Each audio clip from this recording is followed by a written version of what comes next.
In areas where imported fire ants occur, almost everyone is affected. The ants pose a threat to human activity because of their painful stings. A fire ant can sting several times, with each sting resulting in an itching pustule which may last for many days. People sensitive to the fire ant sting may develop allergic reactions, ranging from rashes and dizziness to paralysis, shock, and even death. Fire ants infest our playgrounds. They come indoors in search of food and moisture, and can threaten pets and sleeping or bedridden individuals.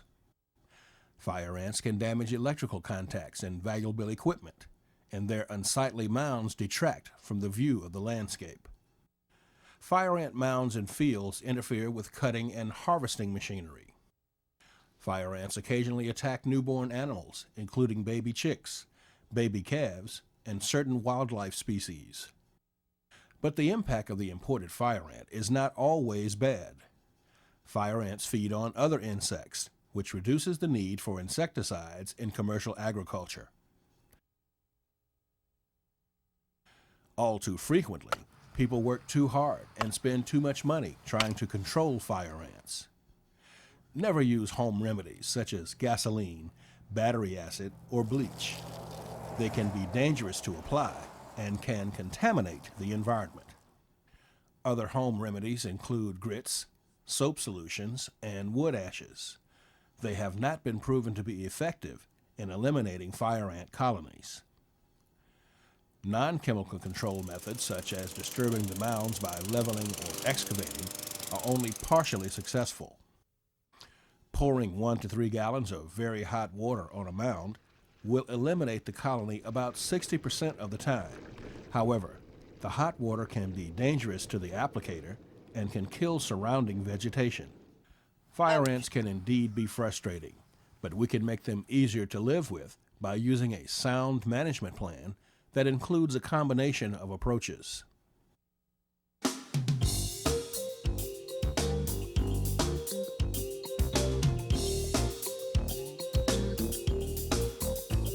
Imported fire ants came from South America.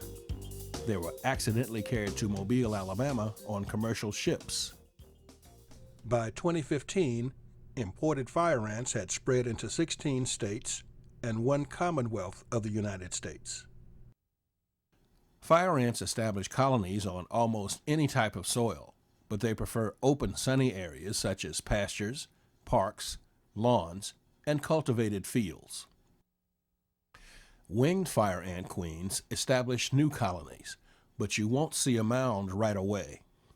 A new colony does not produce a visible mound until the queen has been laying eggs 1 to 2 months. The average mature fire ant colony contains hundreds of thousands of workers, brood, and winged reproductives. In some areas, fire ant colonies have only a single queen. In other areas, a colony can have as many as 80 queens. Queens may live 6 years or more and are the only fire ants that can lay eggs. Control of fire ants is difficult because the workers protect the queen and move her to safety when the mound is threatened. Scientists eventually may be able to discover a way to lower the equilibrium population of fire ants. One way may be to import parasites and predators from the ants' native South America, such as these decapitating flies. Scientists are studying their effectiveness and impact. 6 species of the decapitating flies have been released in fire ant-infested areas of the United States. Meanwhile, integrated fire ant management is the recommended approach for fire ant control. It uses a combination of practices over time. There is no single best method for fire ant control because each site is different. However, methods which are effective, economical, and least toxic to the environment are the best options. The most effective control methods cause minimal disturbance to the mound and eliminate the egg-producing queen. It is not always necessary to treat an entire area for fire ants. Map fire ant mound locations and treat only the areas where fire ant control is most desirable. This can save money by reducing the cost of labor and materials. Because fire ant workers and other predators kill approximately 95% of new fire ant queens, leaving fire ant mounds in low priority areas may actually slow the reinfestation of the higher priority areas. Fire ant control products are available at home improvement stores, lawn and garden centers, hardware stores, and farmers co-ops. Other products are available only from specialty stores or through professional pest control service providers. Most control products are baits or contact insecticides formulated as dust, granules, aerosols, or liquids. Fire ant bait has 3 ingredients. The insect control chemical, called the active ingredient, is dissolved in a substance that attracts the ants, such as soybean oil. The attractant is absorbed onto some kind of carrier, often corn-based, allowing the bait to be easily spread. Fire ant workers quickly pick up the bait, moving the active ingredient into the fire ant colony and away from other organisms. Fire ant baits are considered to be very safe for the environment because they contain such a tiny amount of active ingredient. The ants extract the toxicant-laden oil and feed it to other members of the colony. Because the active ingredient is usually slow-acting, there is ample time for the material to be fed to the queen. Baits are the most effective method to keep the queen, the heart of the colony, from reproducing. When baits are broadcast applied, they effectively treat mounds not large enough to be seen. The way a fire ant bait works depends on the active ingredient in the bait. Each fire ant bait acts somewhat differently, so read the label to determine the right way to apply each product and to determine how much to use. Some baits contain an insecticide that kills all ants that ingest a sufficient dose, including the workers and the queen. You will see results from these baits in a few days to a few weeks, depending upon the active ingredient that is used. Insecticide-based baits usually provide several months of control. Baits with an insect growth regulator or similar compound reduce the production of viable eggs. They do not kill the queen or the adult workers, so colonies decline more slowly. The slow decline of existing colonies prevents new colonies from developing for up to a year after application. Results from broadcast applications in late spring or early summer can be seen in 6 to 12 weeks.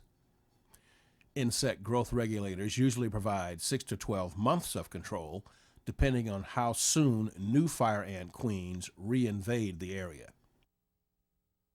The two types of baits can be mixed together at half rates to provide faster control than what an insect growth regulator can provide, yet longer-lasting control than occurs with an insecticide-based bait.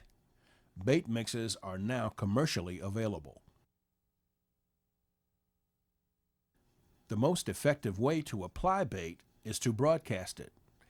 It is important to apply the correct amount of bait in order to minimize the risk to the environment and to minimize the cost of the bait application.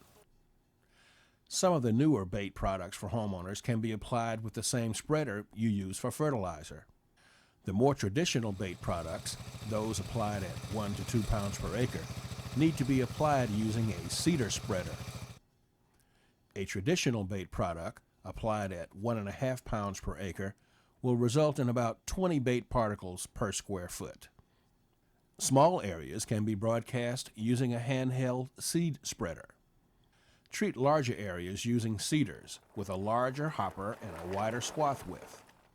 Bait can be spread on even larger areas of 5 acres or more using an electric hopper seeder.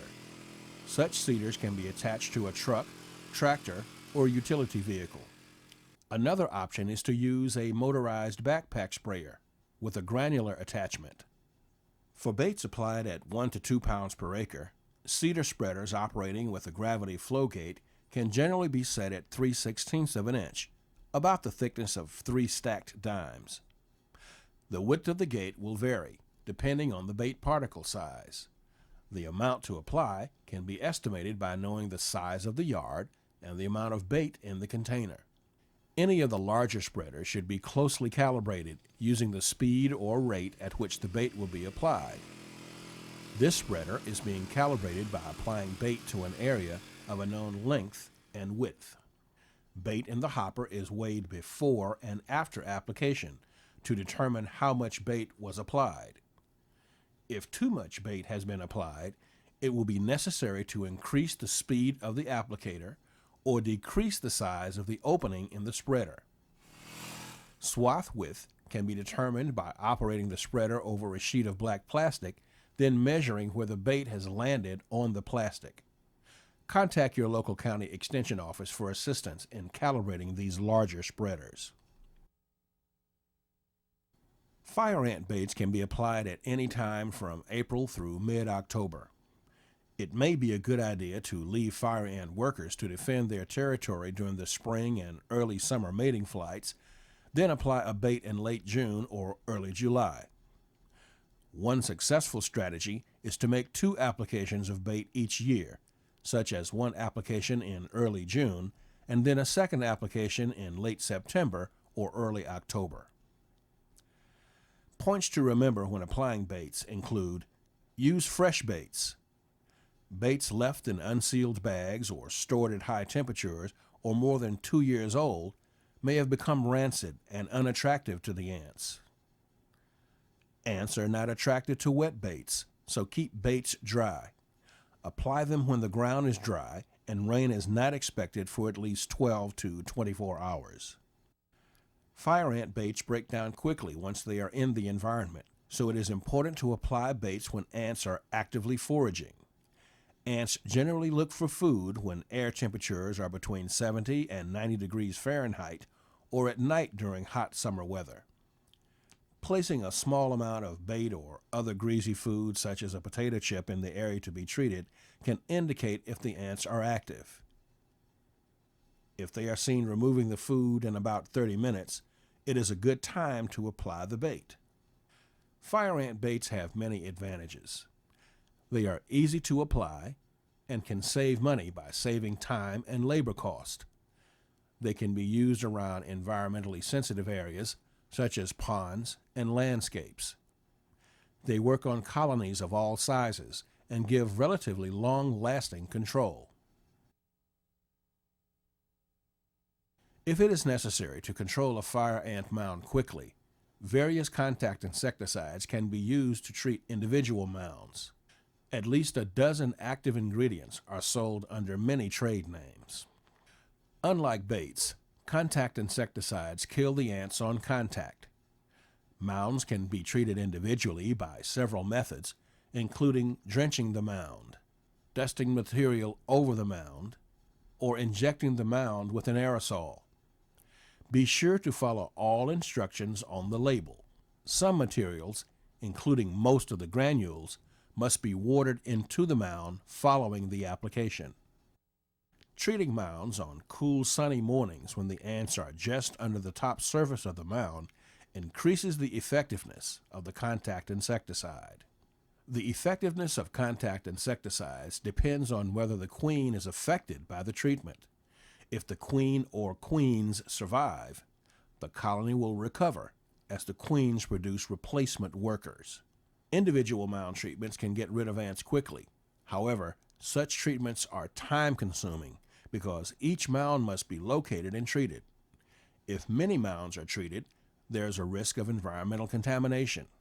In addition, colonies without a visible mound will be left untreated.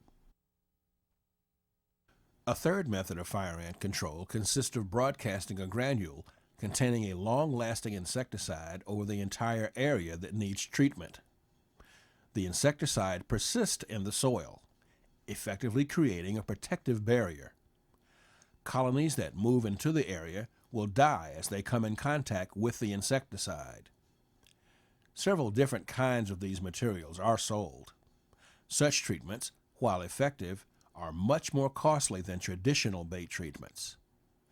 The longest-lasting material in this class routinely controls fire ants for a full season.